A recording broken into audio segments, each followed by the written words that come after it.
Hi, everybody. So tonight we're back to talk about the second half of our immune system conversation, and we're going to look at the acquired immune response.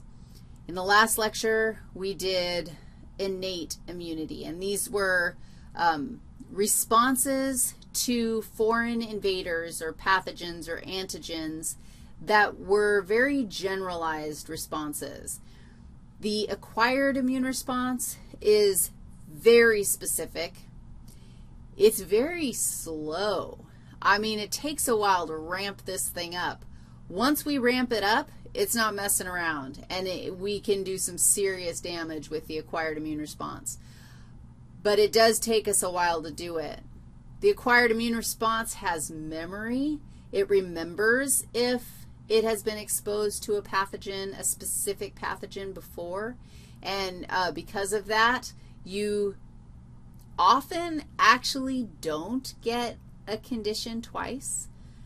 Sometimes the pathogen will mutate, and so you think you're getting a cold again and again. This is the same cold. I thought I can't get the same disease twice, but the fact is it's mutated and it's a different cold. So really every cold you've ever gotten is a different critter that is invading you because you are saving up information about all the pathogens that have infected you, and you are ready to respond with the acquired immune response quickly and efficiently if you get infected again.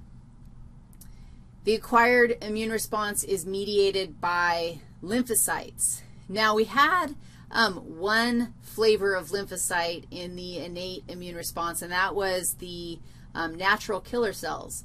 But those guys make up just 2% of all lymphocytes, and everybody else is involved in acquired. All the other lymphocytes are involved in the acquired immune response. So our two main, we actually have two, just like we had two categories of immune system, acquired and innate, we have two categories of acquired immunity. We have the humoral immune response, and we have the cell-mediated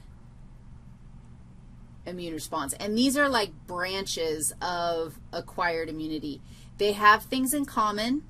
Ultimately, I actually have that homeostasis is the last item on our list, but I think I'm going to add one more because I think we're going to have one place where we like go through the whole thing and do a big, huge review of the whole process so we can compare and contrast these two systems effectively. So the first thing that we're going to do is we're going to look at three sections, three factors where we're going to look at our two branches side by side. So we're going to look at the lymphocytes, and we're going to compare the lymphocytes that are involved in the humoral immune response to the lymphocytes that are involved in the cell-mediated response.